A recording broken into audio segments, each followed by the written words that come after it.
কিছুদিন পরেই সংগঠিত হতে যাচ্ছে ঈদ উল ফিতর। তো ঈদ উল ফিতরের নামাজ আমরা এইভাবে এই নিয়মে পড়তে পারি।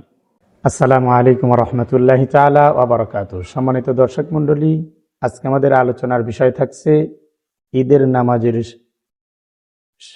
ঈদের নামাজের নিয়মসমূহ নিয়ে। আমরা অনেকেই ঈদের নামাজ নিয়ে অনেকেই জটিল ভেবে থাকি। আসলে যতটা জটিল ভাবি এতটা জটিল নয়। ঈদের নামাজ সুন্দরভাবে আমরা এই নিয়মে পড়তে পারি। আসুন আমরা জেনে নিই।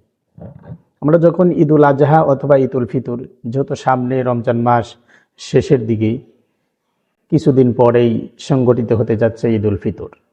তো ঈদ উল ফিতরের নামাজ আমরা এইভাবে এই নিয়মে পড়তে পারি।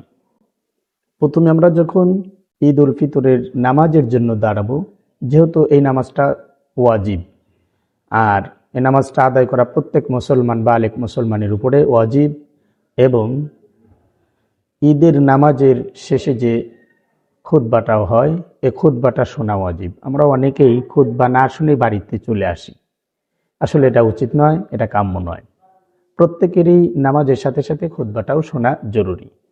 তো আসুন আর কথা বাড়াবো না, আমরা নামাজের নিয়ম কানুনগুলো শিখে নেই। প্রথমে আমরা যখন ঈদ উল ফিতরের নামাজগুলো আদায় করার জন্য দাঁড়িয়ে যাব, যাই নামাজের মুসল্লায় দাঁড়াবো, ঠিক তখনই আমরা নিয়তটা করে নেব। বাংলায় নিয়তটা করবো এভাবে যে ঈদ উল ফিতরের নামাজ ইমামের পিছে কিবলামুখী হয়ে নিয়ত করেছি আল্লাহু আকবার। বাস এতটুকু বাংলায় বললে যথেষ্ট।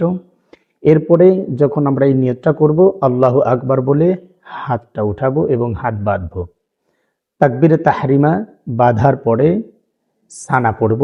সানা পড়ার পরে এরপরে যখন দ্বিতীয় তাকবীর দেব, হাত ছেড়ে দেব।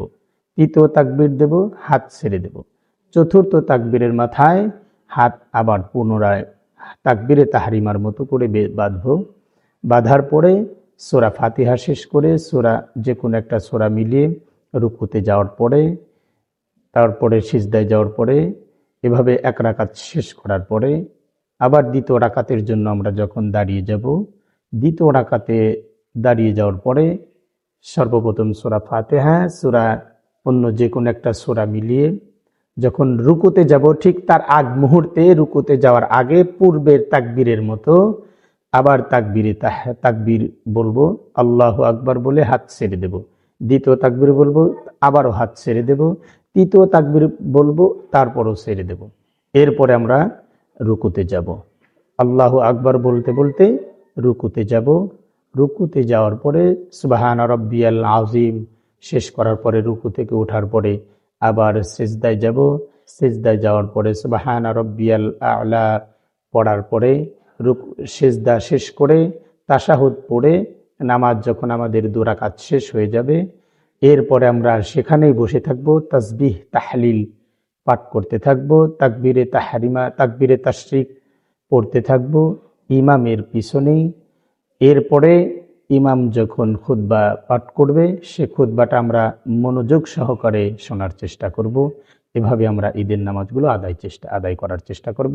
আল্লাহ পাক রব্বুল আলামিন আমাদের সকলকে বুঝে আমল করার মতো তৌফিক দান করে।